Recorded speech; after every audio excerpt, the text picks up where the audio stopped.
trâu này.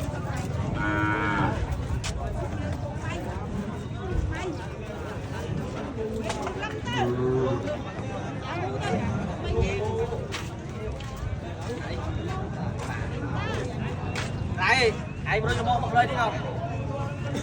Nó nó luôn tâm bốc bao nhiêu. Đây, mình con này. Đưa ra. Đưa ra nhanh nhanh thôi. Ai mà. Ai tâm tin đi. Anh bơ. Đưa hai bên ba luôn. Đưa không? Cho ông mà đây gì kia.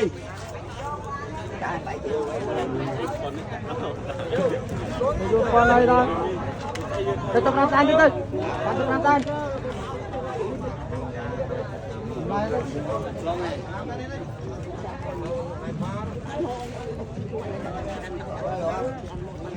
Đây. Chúng ta game.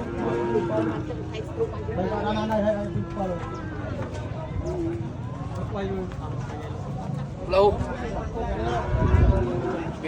Có đại chung ngày tôi vô lui thì mừng.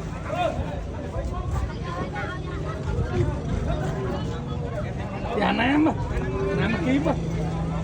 Không có tim môi đâu. Chưa có lời.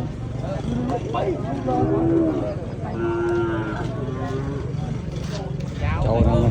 Hai con gì bò? Trâu bò alo mình trâu.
Ăn cơm ra.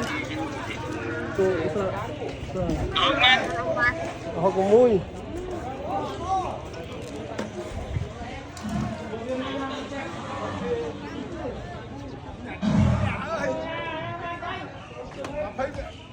Sao bị chết?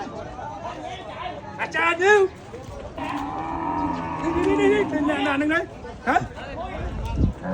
Ông bay sang ai mới còn còn 8 á.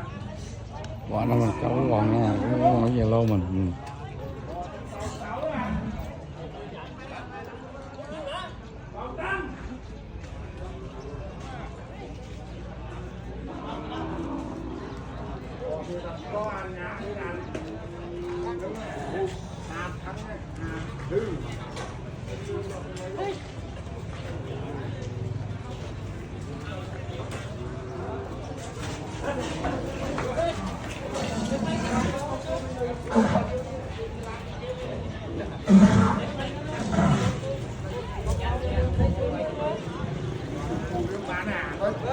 Không phải nào ơi, lại cho nó đâu luôn đó.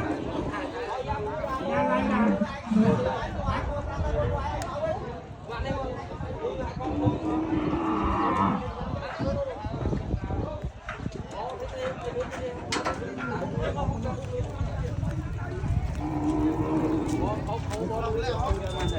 Là gì?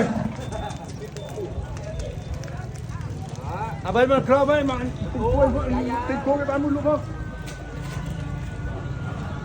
Chơi ăn mua tô sữa đấy. Tô sữa đấy, chẳng tình cô gì trong đây đi. Rồi đấy.